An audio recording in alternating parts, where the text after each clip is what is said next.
आपको हाथ से नहीं पैरों से कुचला जाता है कपर, तेरे लिए तो मेरे पैर ही काफी।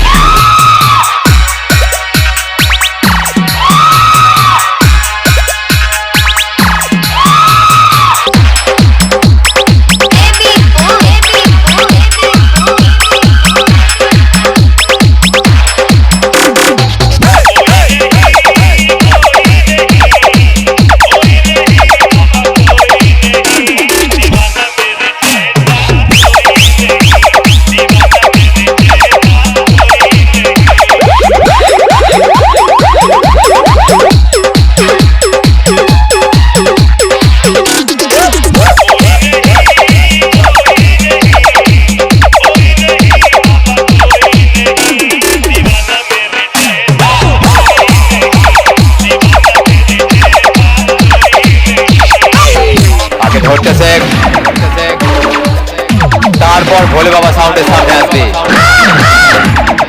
ভোলে বাবা সাউন্ড ঢুকছে, রাস্তা থেকে সরে যা।